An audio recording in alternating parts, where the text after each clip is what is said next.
тура 1 жыл бұрын менің салмағым 95 килограмм болды. Ол кезде 100 күн марафон жарияладым. 100 күн бойы күнде жүгіремін. 6:30-да келіншегім оятты, тұр бар деді. Сен кеше тренерге барам дедің, бар деді тренерге. Яғни Аяке, сіздер мына жаққа аптасына 1 рет келіп жаттығу жасайсыздар, дұрыс қой да? Аха, аптасына 1 рет келеміз тауға. Күн болса ол ішінен келіп жатыр ғой. Ол жана береді. Менің салмағым 120 килограмм болды. 120 килограмм. Негізі әңгімені осыдан бастау керек. Айронменге менің мақсатым сол. Полный өту, дистанцияны бірінші половину өту, одан кейін полный өту. Армысыздар, құрметті көрермендер. Бүгін бізде ең бірінші подкаст, кейіпкер подкастының бірінші қонағы қадірлі Айбол ағайымыз. Айбол ағаймен біз бірге Ақтөбе қаласында жұмыс істегенбіз. Айбол ағай мұғалімдік қызмет атқарады. Сонымен қатар белгілі не дейміз, жүгіруші дейміз ба, марафоншы дейміз ба бұл кісі. Енді бүгінгі подкастта Айбол ағай өзінің оқиғасымен бөлісетін болады. Осы жүгіру деген дүниеге жалпы қалай келдіңіз? Не нәрсе түрткі болды, білмеймін, бір өміріңізде бір оқиға болды, мен жүгірем деген сияқты қай кезде басталды және не нәрсе түрткі болды? Бірінші сұрақ. 1 жыл бұрын негізі жүгіруді қолға алдым. Жүгіруді қолға алғандағы себебім бірінші мақсат артықтау болды. Менде артық салмақ болатын өзімде. Сол артық салмақтан арылу болды. Артық салмақтан қалай арылатыны жөнінде мысалы көптеген кітаптар оқыдым. Одан кейін оқушылардан сұрадым, жаңағыдай медицина қызметкерлерінен сұрадым. Барлығын айтқаны бір кардио деді. Кардио сізге жүгіру керек, сол арқылы салмақ тастайсыз деді. Негізі келгенім осы сол. Жүгіру арқылы салмақ тастау. Арықтау дедіңіз, енді мен білем, бірақ та сонда да айта кетсеңіз, қанша кило болдыңыз? Мысалға, қазір осы жерде суреттерін шығаратын боламыз, Айбол ағайдың до и после деп. Қанша кило болдыңыз и қазіргі салмағыңыз қанша? Осыдан тура 1 жыл бұрын менің салмағым 95 килограмм болды ол кезде. Салмақ 95 килограмм болды. Өзіме сол кезде 100 күн марафон жарияладым. 100 күн бойы күнде жүгірем. Бұл өткен жылы сентябрь айының күзде, 1-нен бастап. 1 сентябрь күні бұған түрткі болған себебі, түрткі болған кісі өзім әйелім негізінен. Себебі былтыр әйелім новый костюмшалар алып берген. Туған күніме. Ол кезде салмағым примерно 87 болады. 87-88 болады салмағым ол кезде. Сол примерно август айының аяғында уже костюм шалбарды киген кезде уже тар болатын, кәдімгідей уже көрініп тұратын. Сол жаңағыдай костюм шалбарды қалай тұрады сыйдыру мақсатында 1 қыркүйектен бастап, сентябрьден бастап өзіме 90 күн марафон дедім. Одан кейін 101 күнге ұласты сол марафон. 101 күн бойы күнде жүгіру. Погодаға қарамай, өзімнің физикалық тұрғыда жағдайыма қарамай, жұмысқа қарамай барлығын алып жүру. 100 күн бойы күнде жүгіру, 101 күн бойы күнде жүгіру. 101 күнде менде сол кезде ұмытпасам 470 километр жүгіріппін 101 күннің ішінде. Күніге ол сонда 4-7 километр. Әртүрлі 5 километр да болды. Среднем алғанда орташа болды. Сол кезде онлайн марафондарда жүгірдім. 3 октябрьде ұмытпасам Ақтөбе марафон болды. Сол кезде полумарафон жүгіріп өттім тоже. Сол кезде. Енді мысалға қазір сіз айтасыз, 95 болдыңыз. 101 күндік марафон бітті, салмағыңыз өлшедіңіз, қанша болды? 101 күн өткен кезде менің салмағым 75-73 болды салмағым. Сол аралықта болды. 73 килограмм. Енді қазіргі салмағыңыз? Қазір салмағы сол 73 болдым. Одан кейін түстім. 67-ге дейін түстім. 67, сонымен қатар 66-67 болып тұр салмағым. Соған дейін түстім. Бұл енді қазір салмақ тастауға оралатын боламыз. Енді қазір дәл қазіргі жасап жүрген жаттығуларыңыз қандай? Мысалға күнделікті немен айналысасыз? Жүгіру болсын, велосипед болсын деген сияқты. Дәл қазіргі таңда мен триатлонмен айналысам. Триатлонға дайындалып жатырмын. Триатлонмен айналысам. Триатлон дегенді түсіндіріп кетсеңіз? Триатлон дегеніміз бұл деген жүзу, біріншіден суда жүзу, одан кейін жүгіру, одан кейін велосипед тебу. Ол әртүрлі болуы мүмкін. Мысалы акватлон дейді, немесе дуатлон дейді, немесе триатлон дейді. Оның өздерінің түрлері көп. Мысалға олимпик дейді, спринт дейді, айронмен дейді, поло айронмен дейді. Оның түрлері бар өзінің. Соған байланысты. Осы үшеуі триатлон деп аталады. Бірінші жүзу, одан кейін велосипед тебу, одан кейін жүгіру. Енді қандай жаттығулармен айналысып жатсыз қазір? Қазіргі таңда күнделікті мысалы мына жаттығуды 3 сағат істеймін, мынаны 2 сағат істеймін деген сияқты. Қазіргі таңда аптасына 10-11 тренировка болады. Қазір уже тренермен дайындаламын. Бірақ мен 4 ай бойы жеке өзім дайындалдым. Тренерсіз, чисто таза өзім дайындалдым. Ол кезде маған өте қиынға соқты. Себебі мысалы аптаға план құрам, сонымен қатар айға план құрам, сол план кейде орындалмай қалады. И мысалы ай бітеді, одан кейін отырам, анализ істеймін. Қай жерде қателік кетті, мысалы белоктарға байланысты, тамаққа байланысты, жүгіруге байланысты, эпикировкаға байланысты анализ істеймін. Анализден кеткен қателіктердің бәрін жоюға тырысам. Сөйттім, одан кейін менде университетте бір курс төмен оқыған бір ініміз болатын, араласатын, Жанболат Куленкеев деген. Соған айттым, мен осылай жүгірумен айналысқым келеді дедім. Ол айтты, қолдаймын деді. Ол да әуес қой, былай айтқан кезде марафоншы. Сол айтты, тренері бар деді Ақтөбеде. Тренерге келген кезде тоже менде де көптеген ойлар болды. Кіммен жаттығам, қалай жаттығам, онлайн бола ма, офлайн бола ма, тренер таңдауға келген кезде көп ойландым. Сол кезде айтты, Алексей Шивцев дейтін тренер бар деді, Ақтөбеде триатлоншы. Соған барсайшы деп айтты, маған кәдімгідей ашығынан айтты ол. Жаңа досыңыз айтты. Досым айтты. Жанболат Куленкеев дейтін. Сол Алексейге жаздым, примерно декабрь айларында жаздым, қарап жүрдім историясын. Инстаграм беріп қойды, Алексейді қарадым, біраз жаңағыдай сараладым. Одан басқа Астана қаласында тоже бір тренер болды, оны қарап жүрдім историяларын. Сонымен қатар Алматыда болды Ислам Аманғос деген тренер. Ол бірақ триатлоншы емес, ол бірақ марафоншы, Ислам Аманғос деген. Сол сияқты Жайран дейтін клубтар болды, соларды қарап жүрдім. Одан кейін Алексейге тоқталдым. Алексейге инстаграмда жаздым, дайректте бір-екі рет. Осы жүгіру жөнінде, мысалы кроссовка жөнінде, эпикировка жөнінде жауаптарын қайтарды Алексей. Одан кейін Алексеймен біздер таныстық. Алексеймен біздер 1 қаңтар күні таныстық. Новогодний забег дейді ғой, жылда болады.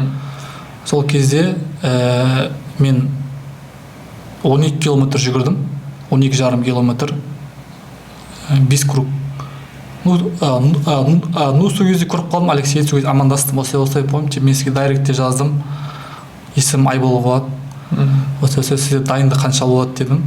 Сол кезде айтты, осылай болады, дайындық ақшасы деді, 45 мың теңге болады деді. Сосын менде онлайн да бар десе деді. Онлайн қанша болады деді, 35 мың теңге болады деді. Сөйтіп ақшасын біліп алдым, одан кейін ойландым біраз. Қалтадан соғуы мүмкін ғой деп. Қалай болады екен. Одан кейін біз енді мұғалім болғаннан кейін ондай қатты көп ақша таппаймыз. Сол ой кетті Алексейден біраз. Қалай істесек болады дегендей.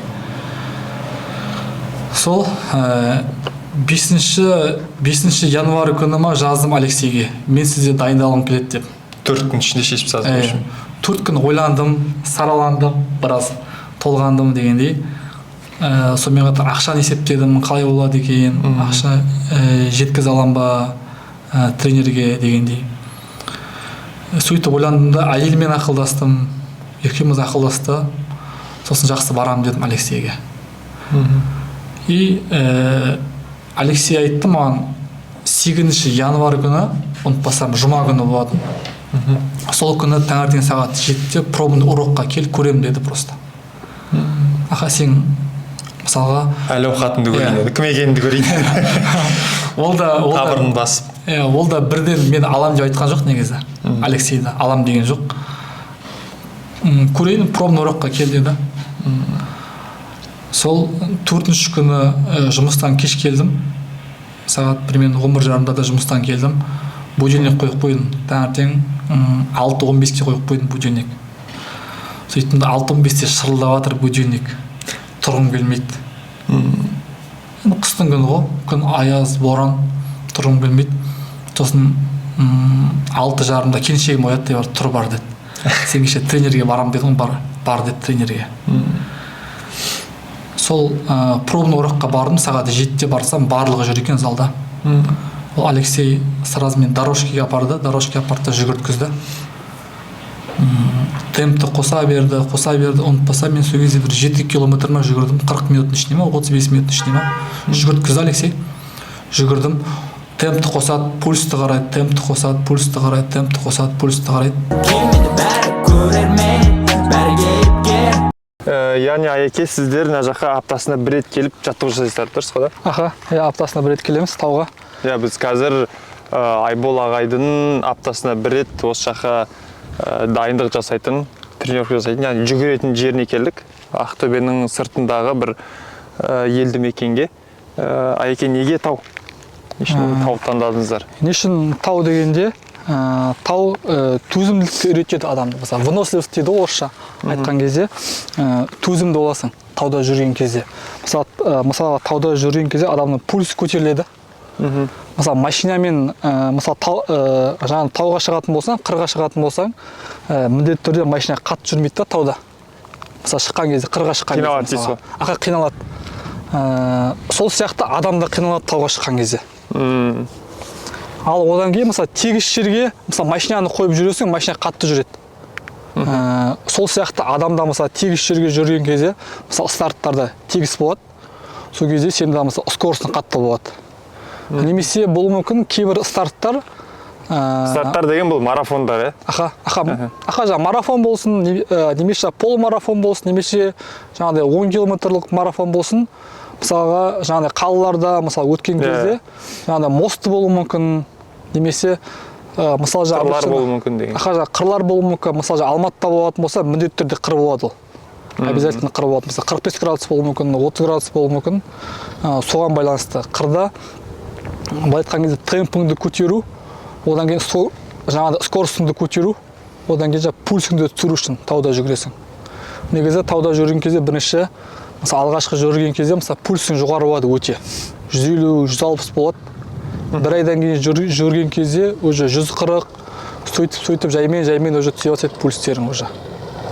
Айтатын болсақ. Сіздер бұл жаққа жалғыз өзіңіз келмейсіз негізі? Жоқ, мен жаққа жалғыз өзіміз келмейміз. Біздерде аптасына бір күн, мысалға, жаңағыдай командамен келеміз. Өзіміздің тренер бар, өзіміздің команда бар. Суббота күні келеміз. Сағат 7-де осы жерден жиналамыз, барлығымыз. Осы жерде енді әркімнің жаңағыдай әртүрлі уақыты бар. Біреуіне 1,5 сағат, біреуіне 1 сағат, біреуіне 40 минут деген сияқты. Тауға жүгіру негізінен төзімділікке үйретеді адамды. Төзімділікке үйретеді. Енді сіз қанша болды осы жақта жүгіріп жатқаныңызға? Тауда жүгіріп жатқаным 3 ай болды. 3 ай үйреніп қойған шығарсыз же былай? Иә, үйрендік уже. Пульс та үйренді. Барлығы үйренді тауда жүрген кезде. Мысалы, алғашқы жүгірген кездері, мысалы, таудан түскен кезде, мысалы, жай түсесің, мысалға. Ал тауға қырға мінген кезде, мысалы, алғашқы кездері, мысалы, тренер болсын, біздің командада адамдардың барлығы жүгіріп мінетін, ал мен жүріп мінетінмін. 2 рет, 3 рет солай болды. Уже 4-шіден бастап, былай айтқан кезде айтады ғой, когда кончается сила, включается характер дейді ғой, былай айтқан кезде. 4-ші жүгірген кезде мен уже тауға жүгірдім уже. Ал мысалға алғашқы келген кезде 3-уіне мен жүріп міндім тауға. Сен жүгіре алмадым себебі. Бәрі бірден басталмайды. Уақыт келе, әйтеуір не айтады, үйреніп кетуге болады дейсіз ғой бұл нәрсеге. Уақыт қой, барлығына уақыт керек, төзімділік керек, уақыт керек, шыдамдылық керек, сабыр керек бұның барлығына. Түсінікті. Енді тағы бір не болсын, өзіңіздің бастапқы жүгірулеріңіз бар ғой, кезінде бастаған, қазіргі жүгіргеніңіздің айырмашылығы бар ма? Жер мен көктей деп айтсам болады. Қазіргі жүгірген, бұрынғы жүгірген айырмашылық. Бұрын мысалға жүгірген кезде мен мысалы пульске қарамайтынмын, сонымен қатар темпке қарамаймын, жаңағыда каденске қарамайтынмын. Ал қазір жүгіретін болсам, міндетті түрде бірінші очередь пульске қараймын, одан кейін жаңағыда каденске қараймын, одан кейін темпке қараймын. Сол бойынша жүгіремін қазір жүгіретін болсам. Бұрындары жүгірген кезде міндетті түрде біреуден озып кету, біреуден қалып қоймау болатын болса, ал қазір оста оза берсін. Өз-өзіңізбен жарысқа. Өзіммен өзім, өзімнің темпімен, өзімнің пульсімен жүгірем. Яғни жүгірудің өзінде де негізі өзінің бір техникасы бар да, бет алда жүгіру ол негізі жүгіру болып саналмай ма сонда? Иә, өзінің техникасы бар, өзінің ережесі бар жүгірген кезде. Жүгірудің өзінің ағылшынды үйрену әр үшін саланың өзінің грамматика керек болса, жүгіру үшін де бір техникалар керек. Жүгіру үшін де техника керек, уақыт керек, оның барлығына. Бірден шыға салып, бүгін менде мотивация бар деп жүгіріп кетпейсің. Жаймендеп, барлығы өз уақытымен келеді. Түсінікті. Дәл осы жер, қазір бір көрсетіп жіберейік. Айбол ағай, Айболай, сіз мына жақтарда көрсетіп жүрсеңіз. Біздер мына төменнен бастаймыз. Бұлай қырға шығамыз. Жаңа айтасыз ғой, жаттығуларың аптасына 11 сағат, 14 сағат деген сияқты. Енді күніге есептесең, енді былай айтқан кезде 2 сағат, 3 сағат жайынан кетіп қалады да. Демалыс бар, басқасы бар деген. Енді мұғалімдер біз білеміз, обычно әдетте қол тимей жатады да. Документ бар, басқа бар, баға қою бар деген сияқты жұмыс көйіп кетеді. Уақытты қайдан аласыз деген сұрақ қой. Уақытты қайдан аласыз дегенде, біз 101 күн марафон істедім дедім ғой. Сол кезде мен өзіме уже келтіріп алдым уже. Біріншіден ұйқыны реттеймін, одан кейін тамақ, одан кейін тренировка деп. Ұйқының өздеріңіз білесіздер, мысалға мелатонин дейтін гормон бар.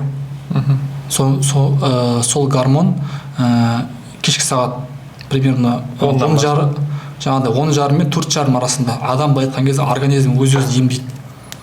Восстановительный дейді ғой. Негізі восстановительный кезінде негізінен ұйқы рөл атқарады, біраз рөл атқарады. Ұйқы сол кезде келтіріп алдым. Біріншіден тамақ, ұйқыны, тренировканы үшеуін ретке келтіріп алдым.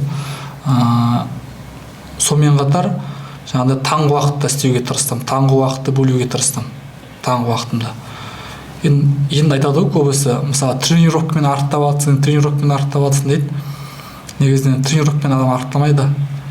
Негізінен 90% сенің не ішіп, не жегеніңе байланысты арықтауда.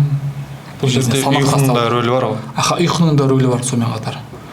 Жаңағыдай мелатонин гормоны сен түнде толыққанды алсаң, мысалы 10:30 мен 2-ның арасында примерно мелатонин гормоны 80%, 90%-ға дейін адам содан күш алады, энергия алады.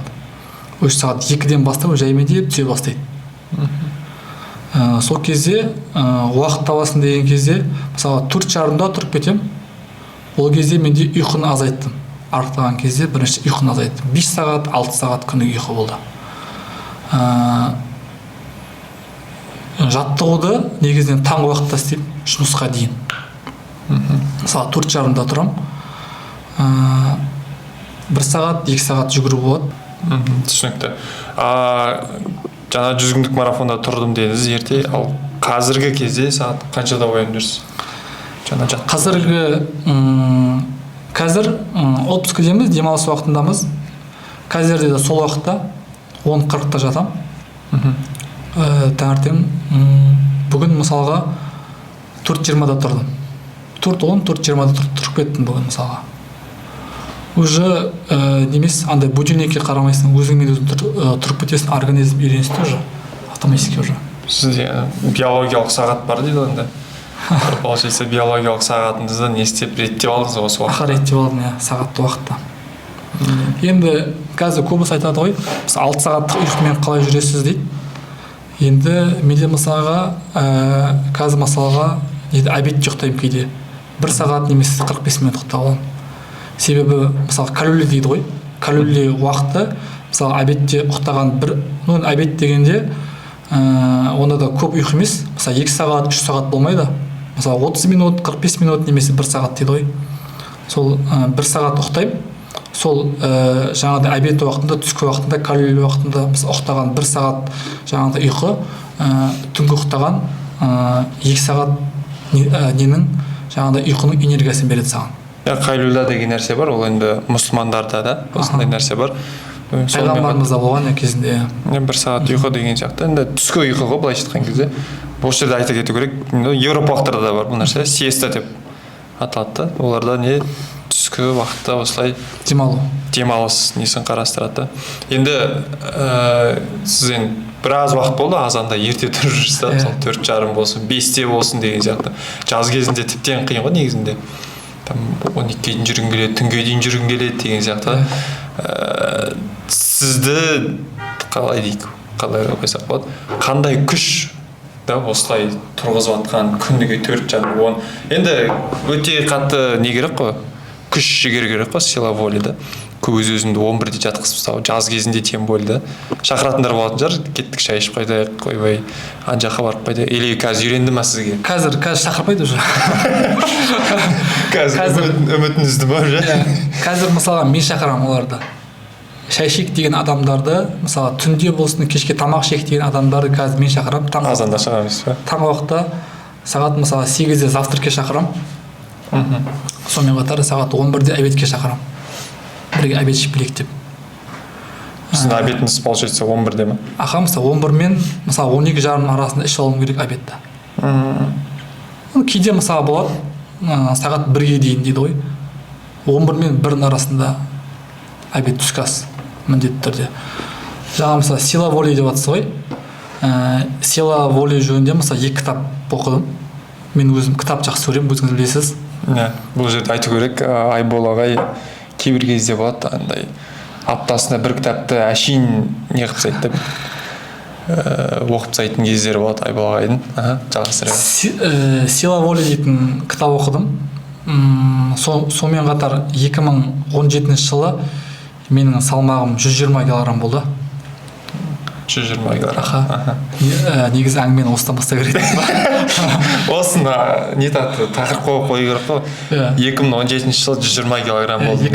2017 жылы менде 120 килограмм болды. Сол кезде менде 6 айдың ішінде неде бассейнде, өзі тек қана бассейнге барамын. И жүзу арқылы менде 6 айдың ішінде 20 килограмм салмақ тастадым сол кезде. 100 килограмм. Салмақ тастадым. 100-ге дейін түстім, 99-98 болды, примерно 100 болды сол кездері. Онда да тоже бірінші очередь тамақ болды, одан кейін ұйқы болды. Ұйқыны бірақ өзі мен примерно 7-8 сағат ұйықтайтын күніне. 8 сағат, кейде 9 сағат ұйқы болатын кездері. Бірақ бассейнмен кетті. Соны түсіндім. Ерік жігер дегенде, мысалы адамда дисциплина болу керек. Мысалы барлығы айтуы мүмкін, мысалы мотивация дейді, мысалы желание дейді.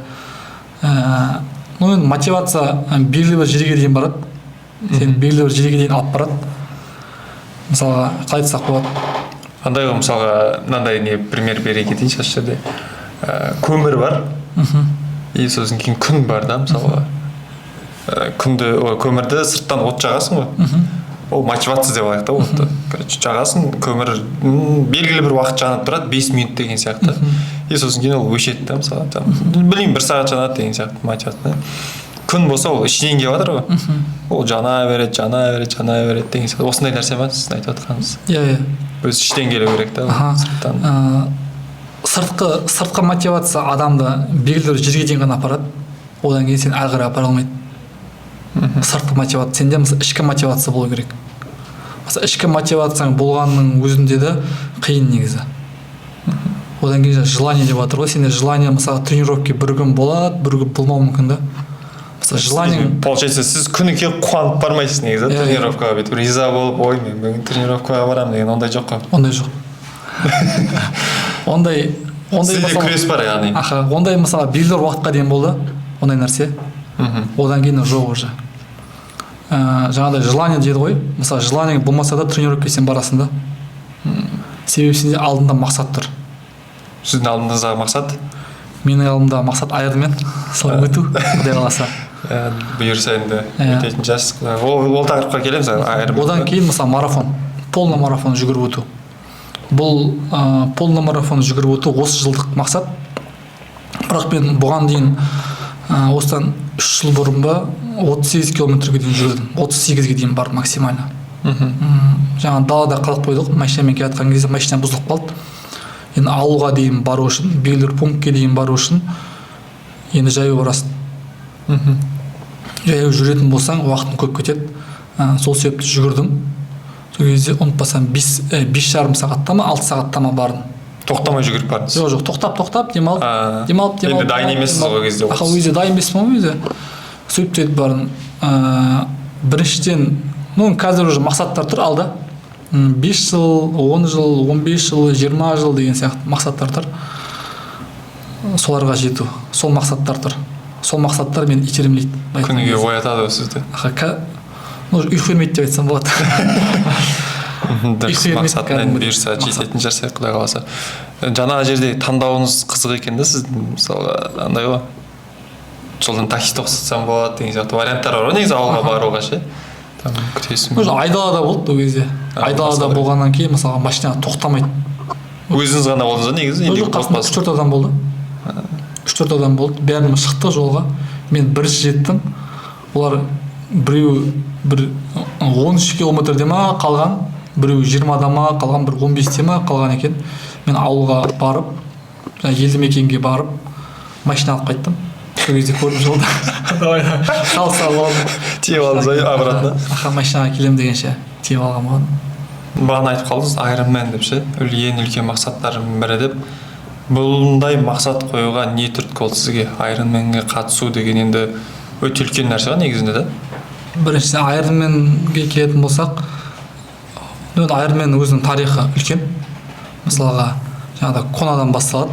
Негізі, жаңағыдай Америкада, жаңағыдай Гавайда Кона деген жаңағыдай Кайло Кона дейді ғой. Сол жақтан басталады. Негізі тарихы Ironmanның. Кайло Кона деген?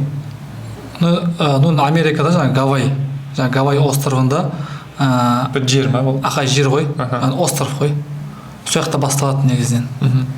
Атлеттер болады белгілі бір. Жаңағыдай өздерінің күштерін сынау мақсатында. Мен интернеттен жүгіру жөнінде қарап отырған кезде бір күні жаңағыдай Ironman деген көріп қалдым. Сосын қараймын, бүйтіп ойланамын, Ironman деген не екен деп. Сөйтсем темір адам. Қазақшаға аударған кезде мысалы темір адам дейді ғой, немесе орысша мысалы железный человек дейді ғой. Сөйтіп қарап отырсам, бір адам мысалы судан шығып, оны Ironman деп айтып жатыр. Судан шығып велосипед теуіп бара жатыр. Қарасам аяғы жоқ адамның. Адамның аяғы жоқ, қолы бар. Аяғы жоқ дегенде деден төмен жоқ аяғы адамның. Қарасам велосипед теуіп бара жатыр. Жүзу деген шығып, судан шығып, Кайло Конада чемпионат мира болады жылда. Америкада судан шығып велосипед теуіп бара жатыр. Сол кезде оның айтқан сөзі бар да, ешқандай жаңағыдай орындалмайтын арман жоқ деп жатыр да. Оны қазақша аударған кезде сондай айтып жатыр да. Менің арманым осы Конаға қатысу болды, Ironman'ді өту болды деп жатыр. Толық Ironman'ді өту деп жатыр бұл еще. Толық Ironman'ді жаңағыдай инвалид адам өтіп жатқан кезде дені сау адам. Мысалы ол кезде мысалы тоқпақтайсың, жаңағыдай салмақпен жүрсің өзің. Ол кезде 120 болған кезіңізде или 100 болған кезіңізде? Примерно 90-95 килограмм кезіндегі салмақ кезінде. Ол сонда өзіме ой келді да сол кезде. Жаңағыдай аяғы жоқ адам, жаңағыда айырмен болып жатыр, темір адам болып жатыр. Біздің аяқ қолымыз сау болса да, біздер әлі темір адам емеспіз деп. Сол келді. Одан кейін бір кореец жігітті көрдім, тоже Конада чемпионат мира болады. Сол кезде мына неден, оның бірақ қолы жоқ, аяғы емес, оның аяғы бар, қолы жоқ. Бірақ қолы мына біздің шынтағымыздан жоғары жоқ қолы. Айтқан кезде мына жерден пример жоқ. Сол мысалы суды жүзіп шығады. Бір қол жоқ та? Жоқ, екі қол. Екі қолда жоқ? Екі қолда. 3-8 километрді толық жүзіп шықты. Қолы шынтақтан жоғары жоқ адам 3-8 километрді жүзіп, сонымен қатар 180 километр велосипедті сонымен айдап, протезбен айдады, енді протезбен айдап, одан кейін 42 километр жүгіріп шықты. Соны көрдім, екі видеоны көрдім тек қана. Сол екі видео маған шабыт берді, айтқан кезде. Күш қайрат берді, шабыт берді. Менде мысалы кейде шаршау болады, сол кезде соны қараймын да. Мысалы біреудің аяғы жоқ, біреудің қолы жоқ, олар өтті. Менің 12 мүшем сау, мен неге өте алмаймын ондай нәрсені? Мен неге істей алмаймын? Енді ол екеуі Конаны өтіп болғаннан кейін сұрайды ғой, қалай десе, екеуінде айтатыны бірді, алдыңа қандай мақсат қойсаң, енді арман, адамда жаңағыдай орындалмайтын арман жоқ дейді ғой. Екеуінде айтқан сол. Екеуінде айтқан андай емес, мен қиналдым, осындай болды, маған қиынға түсті деп айтпайды екеуі де. Енді жаңа корейцті адамдар тамақтандырады, енді қолы жоқ болғаннан кейін адамдар тоқтап тұрып, жаңағы су беріп жатыр, тамақ беріп жатыр. Олар да айтады да, мені адам аяғаны қаламаймын дейді да, мысалы. Айырменге менің мақсатым сол. Полный өту, дистанцияны бірінші половина өту, одан кейін полный өту. Енді осы Ironman оңай келе салатын нәрсе емес қой.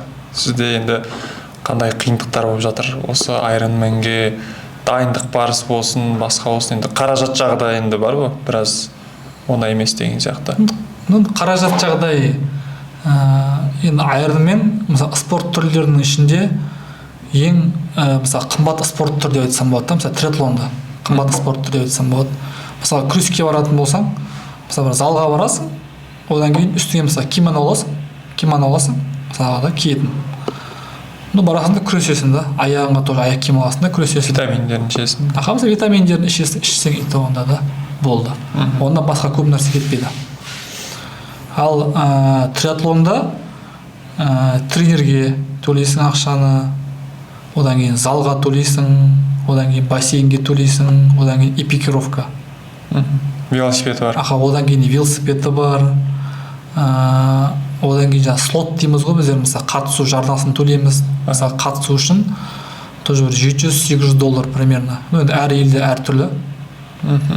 Жаңағы долларға байланысты, жаңағы евроға байланысты, ақша құнына байланысты әр елде әр түрлі болады. Сонымен қатар слотқа төлейсің. Одан кейін өзінің барып келу ақшаң бар. Мемлекет тарапынан әуесқойларға ешқандай да көмек жоқ. Барлығы мысалы өзінің қатарынан шығады. Біріншіден бүкіл жаңағыдай барып келу ақшасы, экипировка полный. Мысалы жүгіруге тоже мысалы арнайы киім керек, арнайы киім киесің. Мысалы кроссовка аласың. Велосипед іздеп жатсыз да? Мен қазір велосипед іздеп жатырмын, бұйырса. Миллионның көлемінде да деген сияқты. 3-4 вариант бар қазір, велосипед қарап жатырмын. Примерно миллионның айналасында бір велосипед бұйырса, амандық болса. Осы жерде айта кетейік, спонсор іздеп жатқан жай бар, Айбол ағайымыздың. Осы Ironmanге қатысу үшін да. Бұйырса. Құдай қаласа, ол да орындалып кетер. Енді мұғалім екеніңізді білеміз да, сіздің жаңада айтып өттік. Сіздің сынып жетекшісіз, сіздің жүгіруіңіз, осындай спортпен айналысқаныңыз оқушыларыңызға қандай әсерін беріп жатыр? Жақсы жағынан беріп жатыр әсер оқушыларға. Алматы марафонға барып қайттық, одан кейін Ақтөбе марафоны жүгірді балалар. Жылдың басында бір оқушы болатын болса, жылдың соңында 19 оқушы жүгірді. Енді балалар сұрап жатыр уже. Мысалы кеше каникул кезінде қарап отырып, триатлон паркте таңертең жүгіріп бара жатсам, мысалға менің сынымда екі болған көремін постоянно жүгіріп жүр. Ол жаңағыдай қызығушылық білдіріп жатыр. Андай ағай қандай кроссовка алсақ болады, жаңағыдай қандай шорт алсақ болады деген сияқты балалар уже қызығушылық білдіріп жатыр. Старт қашан болады, Ақтөбеде марафон қашан болады деп. Одан бөлек сіздің ата-аналарыңыз да бар, қателеспесем. Біздің сыныпта тоже ата-аналар да жүгіреді қазіргі таңда. Мысалы әкелер жүгіреді основной. Енді ер бала болғаннан кейін ер бала жаңағыдай әкеге қарап өседі ғой. Керемет, яғни сіздің бұл жасап жатқаныңыз оқушыларға әсер етіп жатқаны, ол оқушылардың сізді мысалы үлгі тұтатын белгісі ғой. Енді сізді жақсы көретін белгісі ата-аналар болсын деген сияқты. Бұл әрине бізге үлгі боларлықтай нәрсе да. Мысалы мұғалімнің осындай өзінің оқушыларына дені сау ұрпақ дейді ғой, дені сау ұрпақ қалыптастыруға өз үлесіңізді қосып жатқаныңыз әрине қуантады. Енді мынандай бір сұрақ, Айронменге қайттан келейік. Елесіздегі енді Айронменді жүгіріп шықтыңыз да, біттіңіз мысалға. Барлығын орындадыңыз, енді бұйырса білмеймін, енді Барселонаға бардыңыз да, Барселонада ғой күштілердің бірі да. Енді әлем бойынша жылына 70-80 мемлекетте болады Айронмен. Сол енді Барселона дейік мысалға да. Барселонаға бардыңыз, жүгірдіңіз, күшті болып, бәрі бітті, вау, там күміс білмеймін, алтын алдыңыз деген сияқты. Одан кейінгі жоспарыңыз қандай? Одан кейін андай болып қойған ғой, типа қазір енді сізде бір мақсат болып тұр ғой, Айронменға жету деген сияқты да. Ол мақсатқа жетіп қойдыңыз, бітті, тастап кету деген сияқты дүние болмай ма? Тастап кету деген дүние болмайды. Біріншіден қазіргі істеп жатқан нәрсемді мен 50 жасында, 60 жасында істегім келеді. Осы нәтижені одан кейін мақсат деп жатсыз ғой. Қазір мысалға осы жылы толық марафонды жүгіріп өту. Одан кейін 45 жасыма дейін бізде мерч дейді ғой. Негізі әлем бойынша 6 өзі толық марафон бар. Әлем бойынша. Былай айтқанда топовый дейді ғой. Біріншісі Берлин, одан кейін Лондон, Берлин, Лондон, одан кейін Токио, одан кейін Нью-Йорк, одан кейін Чикаго, одан кейін Бостон. Қазақстанда осыларды жүгірген қазақтар, мысалы Қазақстаннан шыққан қазақтар бар. Олардың сандары мысалы саусақпен санарлық қой. Сізде соның қатарына енгіңіз келеді? Соның қатарына енгім келеді, бірақ оны жүгіргеннен кейін де тоқтай алмайтын сияқтысың. Мысалы жаңа айтса, Айронменді өттіңіз болды деп. Мысалға Айронменді жас санынан келетін болсаң, ең ұзақ Айронменді өткендердің ішінде жасы үлкен бір японец бар. 87-де ма, сондай да жасы. 85-те ма өткен. По-моему, Конанды өткен. Именно Конаға байланысты 85 жаста өтті Конанды. Японец сол. 85 жаста денсаулығы деген қаншалықты күшті болу керек та, 85 жаста жүгіріп. Айронменді жүгіріп өту бір бөлек, Айронменді өтіп шығу бір бөлек, одан кейін уақыт бар ода, лимит. Үлгеруің керек. Үлгеруің керек. Түн сабақта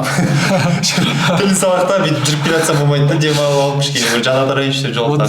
Ода мысалы 17 сағат Айронменді толық Айронменді өтіп шығу үшін саған мысалы 17 сағат уақыт беріледі.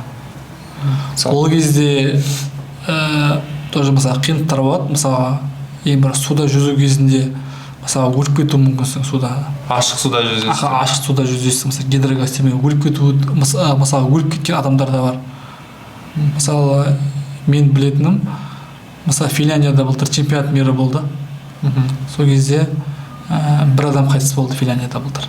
Суда этап бірінші этапта мысалы жүзу болды, сол кезде қайтыс болды. Бірақ неден қайтыс болғанын білмедім, бірақ мысалы жүрек тоқтап қалды ма, бірақ оны мен жүзу білмейді дегенге сенбеймін. Себебі чемпионат мира отбор болады. Ол бүкіл отбордан өтіп тұр, чемпионат мираға барып тұрды. Денсаулығын бәрін тексертеді ғой. Тексеріп тұр. полный 100%. Біздерде мысалы қазір біз анализ тапсырамыз, яғни чекап дейді ғой, чекап өтеміз. Одан кейін жүректі, основной нагрузканың барлығы жүрекке тигеннен кейін жүректі жылына 1 рет немесе 2 рет тексертеміз. Мысалы кардиологқа барамыз, нагрузка бергіземіз жүрекке полный. Получается, айтады ғой, спорт это дорогое удовольствие дейді. Сол рас па? Рас, иә. Өте шығындар көп болады, спортпен айналысу барысында. Шығындар көп болады, бірақ егер сен сол шығындарды ойлайтын болсаң, сен мысалы болашаққа құйып жатқан инвестицияң ғой, былай айтқан кезде. Қазір сен өзіңе құйып жатсың ақшаны, егер сен қазір спортпен айналыспасаң, 50 жылдан кейін сол ақшадан 2 есе немесе 3 есе ақшаны сен сол дәрі-дәрмекке құрту мүмкінсің да. Түсінікті. Енді бұл жерде сіздің отбасыңызда рөлі өте үлкен шығар да екен. Әрине. Қиын ғой былайша айтқан кезде, ана жаққа барып келесіз, жүгіріп келесіз, ой қалатын несін қоясыз, там жүгірудің бір нәрселерін алып атасыз, бүйтіп атасыз, бүйтіп атасыз деген сияқты. Сол кезде сіздің үйдегі там әйеліңіз болсын да сізге қолдауы ерекше шығар. Енді отбасының қолдауы ерекше дейді барлығы. Айырменмен айналысатын, жаңағы марафонмен айналысатындардың барлығына отбасының қолдауы. Жаңағыдай жүгіруге, марафонға барған кезде мысалы әйеліңді бала шағыңды алып бар дейді да. Сені күтіп алатын солар болсын, хотя бы солар үшін жүріп келесің. Одан кейін менде основной таңертең істеймін тренировканы, сонымен қатар кешке қарай мүлдем істемеймін тренировка, жаттығуды. Отбасымен уақыт. Кешкі уақыт, отбасы уақыты. Түсінікті. Енді мынандай сұрақ, жүгірген кезде музыка тыңдап жүгіресіз ба или қалай? Жүгірген кезде құлақ қапсыз ба? Басында музыка тыңдайтынмын. Басында жүрген кезде. Мен просто біреуден естідім да, вот тоже бір әріптес бар. Ол кісі де жүгіреді негізінде. Баста жүгірген кезде наушникпен тыңдайтын дейді. Қазір вообще мүлдем ұнатпаймын дейді да, наушникпен тыңдағанды. Өзім жүгіргенді ұнатамын дейді да, еш нәрсесіз, там шагтарымды естіп деген сияқты, табиғаттың дауысын естіп. Сізде де сондай ма? Және жүгірген кезде егер музыка тыңдамасаңыз не ойлайсыз жалпы? Мысалы 1 сағат жүгіресіз ғой, не ойлайсыз 1 сағат? Мысалға қалай айтсам болады, мысалы адамда проблема болады да, мысалы кедергілер болады. Жұмыс барысында болуы мүмкін, мысалы өмір барысында, жұмыс барысында мысалы кедергілер болады мысалға да. Кез келген проблеманы жүгіруге алып барсаң, тренировка алып барсаң, тренировканың басында сен кірген кезде басқаша болып кіресің, тренировка бастаған кезде. Ал тренировка бітірген кезде сен мүлдем басқаша адам болып шығасың да. Айтқан кезде. Бір немесе бірнеше проблеманы тренировкаға алып барып, соны сол 1 сағаттың ішінде айтқан кезде шешіп аласың. Стрессте жүрсең, депрессия болып жүрсең, бұның барлығына жүгіру көмектеседі? Әрине көмектеседі.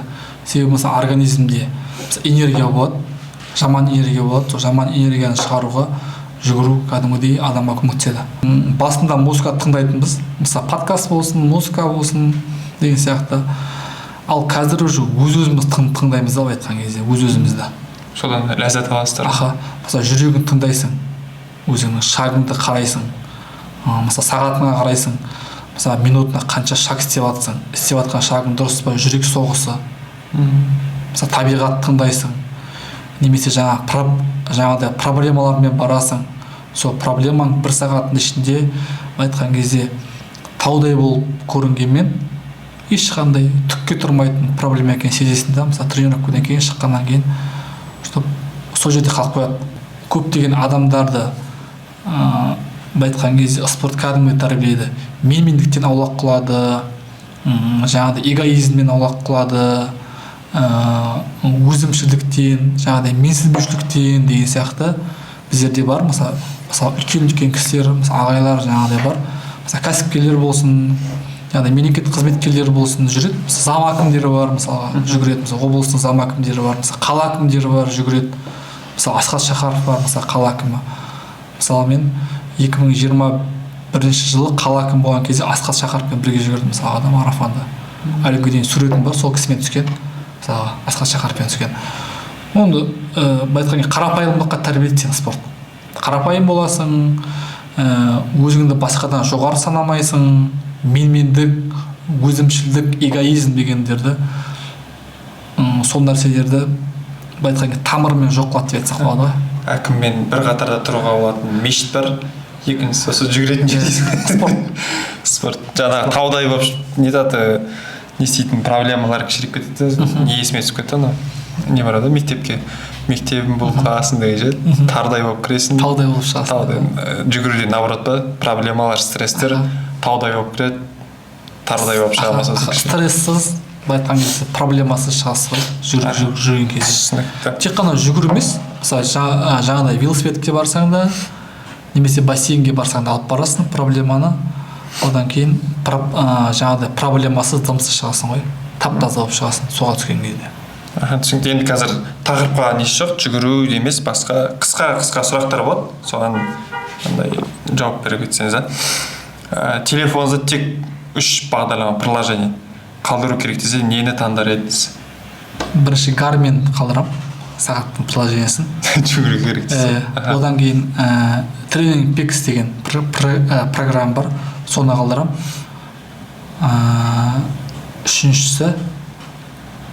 Үшінші погода қалдырам. Келесі, кез келген алаш зиялылардың біреуімен 1 сағат сұхбаттасу мүмкіндігі туса, кімді таңдар едіңіз? Және не үшін? Сұхбаттасу болса, мен өзімнің атамды таңдар едім, арғы атамды. Менің атам Орынбектің әкесі Уайс деген кісі болған. Сол кісі репрессияға ұшыраған. 2 рет ұшыраған репрессияға. 2 рет репрессияға ұшырайды. Сонда да 32 жыл мектеп ашады. Екінші репрессиясы 38 жыл болған ба сол? Жоқ, екінші репрессиясы 38-де болған.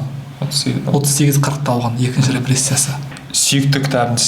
Робин Шарманың кітаптары основной ұнайтын маған өзіме. Мысалы, кто заплачет, когда ты умрешь, мысалы, монах, который продал свой Феррари. Ана японец бар ғой.